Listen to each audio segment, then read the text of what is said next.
Greetings. This is Scholar Saunders saying, what's current? Happy Halloween! We made it all the way to October 31st. It's the official day where all the little ghouls and goblins go out for candies and sweets. Whether it's something I just discovered, the trunk or treat, that is a new concept to me. I never heard that before this year. Um, I participated in it with my niece and nephew. We had an event on Saturday where they had the cars out. There was even a dump truck out with decorations and things of that nature. This is what it's called on by guide1.com. They said many organizations now offer trunk or treating events as a safer, less spooky alternative to traditional trick or treating. During this event, adult members of the organization decorate the trunks of their vehicles in Halloween-themed decor and pass out candy or other goodies to the children in their community. Now, I can see this definitely working in Houston because Houston is known for their trunks. The subwoofers and the different pine wood and not pine wood, kenwood, and different sound systems. They would probably have it all decked out, having neon and their names all on the vehicle. So I think that will probably fly in Houston. That'll probably be very interesting. But as I experienced it, it was pretty cool for me as an adult. I hope it was cool for the kids because I don't know what it is like. For me, it was beautiful. I didn't want to have my niece and nephew out, in the night getting candy from strangers like I did. Like I thought that was cool, but now I'm a grown up. I'm an adult. I'm 35 years old, and I'm looking at them like, this is cool. It's in the sunlight. It was a perfect day. It was not rainy or well, actually, I like perfect days to be gray and overcast. But I would say that more more nowadays I'd say that, but before it was probably like the sunny days I liked.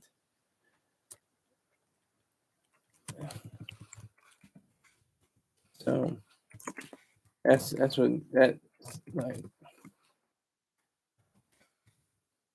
We have is it real or real? Real's in the building. Salute.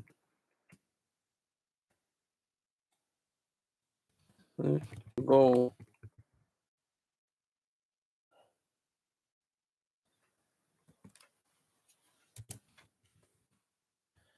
All right, so we got people jumping in the room now. We got 3 people rolling. I had a show yesterday. Had no help from Star, no help from Troy, Mr. Troy Star Terrain. That's where I got my 6K. Had 6,000 views on one post. So I don't know what you're laughing at, Real. You're laughing at my goofy ass. I don't know. Is that the reason why you're laughing? Ha ha ha. LOL. But yeah. So it's in the triple digits without any help at all. Any posting on any other community sections or anything like that. So I'm very proud of that. I'm very I can beat my chest, pat myself on the back for that. But I want to get into something, in reference to this day. I was watching or rewatching the Tales from the Crypt. I knew I was gonna do that. Tales from the Hood series. I was watching the entirety of Tales from the Hood 2, and I was watching a little bit of the entirety of Tales from the Hood 3 and a little bit of Tales from the Hood 2.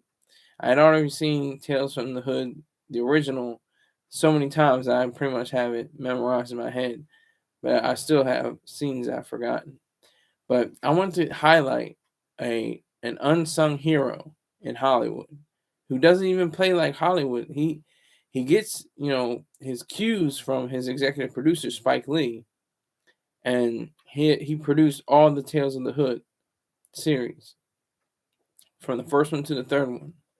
So respect goes out to Spike Lee, even though I can't, he's a racist, and pretty much, it seems like a sore winner. He just seems like he's just always got a gripe about him. Not to say he's an angry black man, but I'm just saying he just seems like he's got some kind of issue with other people, and he's got that's probably why he got kicked out of the Garden, in New York City, Madison Square Garden. But I digress. I can go on about Spike Lee for all eternity. But Rusty Cundieff, if I'm pronouncing his name right, Rusty Cundieff, he is in horror and comedy. There's a great mockumentary that he wrote and directed called Fear of a Black Hat. If you've not seen Fear of a Black Hat, go to your streaming services, go online, do what you ever gotta do. Watch that movie. You will laugh. You will definitely laugh at how funny and sincere and just incisive the movie is. It definitely brings about an idea that you can be funny and scary at the same time. Not in that particular movie. I'm saying Rusty Cundieff. He's hilarious. He wrote and directed the original Sprung movie, not the Sprung series. That was all comedy. So he can definitely play both roles. He can definitely play different worlds, and both the sides of the horror and comedy are pretty much the same idea. They want to elicit a sincere feeling within you. They want you to feel something, deep. They want you to, howl with laughter or cower in fear. That's the dichotomy of comedy and horror. So Rusty Cundieff, I just briefly looked at some of his clips. Royale, you're a real one. Thank you very much, sir. I see it. I see it, sir. I do see it. Royale. Is it Ray? Put the in. Am I saying it right? Is it Royale or is it just real? I want to make sure I get your name right, sir.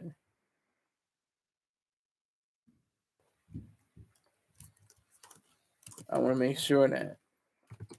I appreciate the cash app. Appreciate it.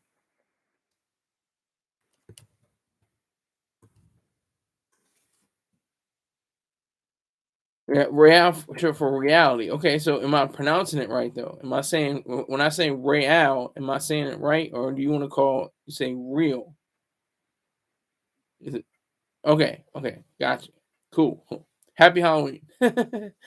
But no, Rusty Cundiff, he's a very talented young man. He's not a young man anymore. He's pushing 70, he's 62 years old. So I was like, wow, that kind of blew me away, but it makes sense. He was in his 30s and 90s. You add another 30 years, he's probably going to be in his 60s. I think he definitely is underrated. He's not even named. Like, you have the names of people within horror. Oh, Wes Craven, John Carpenter. Oh my God, Rusty Cundiff. I don't think I've heard of him before. That's what it's like. And sadly, that's even by people of his own skin color. Not that I have to be subscribed to tribalism or collectivism, but just the fact that people that want to say there should be more black horror. There should be more black horror, and he admitted himself he wouldn't have been able to make Tales from the Hood 2 or 3 if Get Out didn't get pushed out into the consciousness. Have thinking of black people being involved in horror, and that's another trait too that the great Jordan Peele has. He has a great understanding of the balance between comedy and horror. He has a great thought process when it comes to the ideas behind what makes people laugh, what makes people scared. That's a fine line to walk, but he's able to do it. But with Rusty Cundiff, it's more so like straight on horror. He doesn't have too many humorous things. Like, some little bits are humorous in his stories. You'll laugh at. You say, ah ha ha, that was clever. But for the most part, Rusty Cundiff has a dividing line between his comedy and his horror efforts. So I just wanted to highlight, some stories from the trilogy. The one that sticks out the most for me and from the first trilogy is it seems like he lifted this one. He kind of stole this from Clockwork Orange. The last segment about this gangster who is brought into a prison program after he was I think he was shot, but he still lived or something like that. But he had to go to prison, and he he he took up he had to be strapped to a chair. Listen, I'm spoiling. This is all spoiler alerts right here. This is all. If you haven't seen Tales from the Hood, the original, um, go see it first and then come back and just put me on mute for a little while. I guess I don't know. Or wait till you see the movie and then watch this rebroadcast. But he had his eyes opened, so he couldn't blink or close them, and couldn't avert his attention elsewhere on the sides, and he had to look at various clips of men and being men being sacrificed, black men being brutalized, being hanged, being tortured, being everything like that. It's heavy stuff. That's what I think is so profound about Mr. Cundieff's oeuvre or work. Um, he has a keen eye for showing to the audience what it is to be, very conscious of the world around him and then applying it to horror. Like there's another example. In the third edition, there's a I guess he's a real estate agent, a black guy. He's successful. He's got a Benz. He's got the suits. He's got everything like that, and he wants his family out of this building. So he calls on this guy to burn the house. These are all spoilers, so just let that be known. I'm gonna put this in the live chat.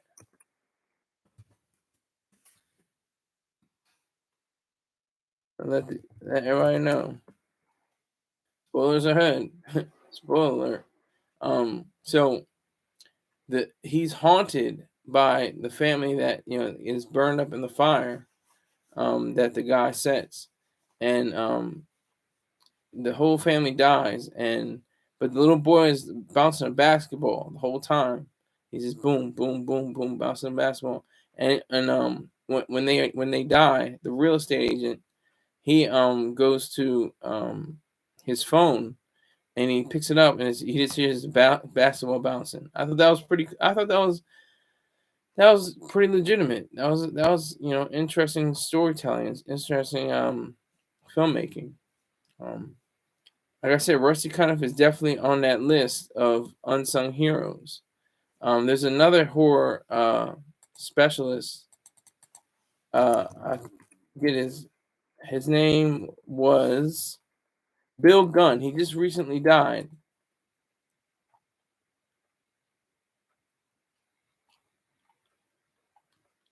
Well, not recently. I take that back. It wasn't that well, within the last 34 years, he had movies mainly during the 70s. Um, he had a horror movie called Ganja and Hess that was updated to by again Spike Lee as the Sweet Blood of Jesus, and nobody's probably ever heard of that movie. That movie came and went, and was available through crowdfunding, and it definitely didn't make that much of a mark, but it featured two servants that have Academy Awards. Spike Lee was a servant in the movie, and Rami Malek was a servant in the movie, and Spike Lee got an Oscar for screenplay, best adapted screenplay, I think, yeah, and Rami Malek got best actor award for the Academy Awards for Oscars. So that was just an interesting little tidbit I thought I'd share. But Nothing comes close. I didn't see the original Ganja and House. I saw the Sweet Blood of Jesus. It's not really scary. It's not really like a horror. Like there's no jumps, especially. There's nothing like that. It's just almost like a romance. To me, in a sense, it was more like a romantic idea behind it. But I digress again. We're talking about Rusty Cundieff. He has a great career, but nobody knows his name. He has this trilogy of horror films, and it's a let me see, it's a I don't know how many. There's like four stories in each of the trilogies, each of the installments of the trilogies, and um, it just takes on to a path that is very socially conscious. There's one that sticks out in my head the most because they say it a lot. It's called The Sacrifice. It's about Emmett Till. It's about his memory and how this young man, I think it's a young man, he has to remember the idea of Emmett Till's death, and they say the sacrifice, the sacrifice, the sacrifice over and over and over, like in Wes Anderson's movie. uh, they repeat the same thing over and over. I can't remember what it was right now, but I should remember as many times they said it, but it was really fresh in my mind before. Hold on, I'll look it up. Hell, I got the time.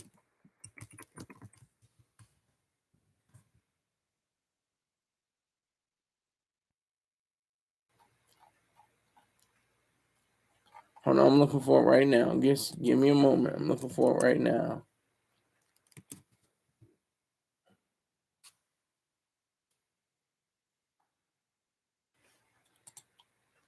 Okay, you can't wake up if you don't go to sleep. That's from Wes Anderson. And people moderately to almost completely know who Wes Anderson is. More than Rusty Cundieff, that's for sure. He doesn't have A-list blockbuster, talent in his films. He has, conventional, no names or unknowns, and people that are veterans like Keith David, something like that. But I thought I should bring that to your attention. So we have, Halloween upon us, and I was just looking at those horror movies. I think I fulfilled my duty to understand the ideas behind Rusty Cundieff's works, his entire body of work, and he should be proud of it. He had the guy that played Candyman, Tony Todd, in the third installment, and that was pretty amazing that he was able to get him, because he's not a name, he's a face. He's not. Oh, I know him. That's that poppin'. He's that poppin' entertainer. You get your thumbs popping. I know. His name's on the tip of my tongue. Can't think of it. But he's definitely a great talent. Tony Todd. Same thing with Keith David. Great actors. Um, there was an idea of how these movies. He Rusty Cundiff also does Eureka. He works on the show Eureka for Disney. It seems like it got canceled.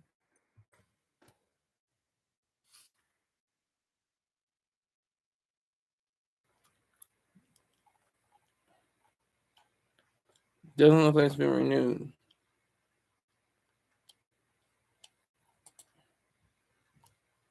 It was canceled after the first season. That's a shame. He was trying to do something without cuss words and gore and dismemberment and stuff like that. They canceled the show. I don't understand how stories are canceled.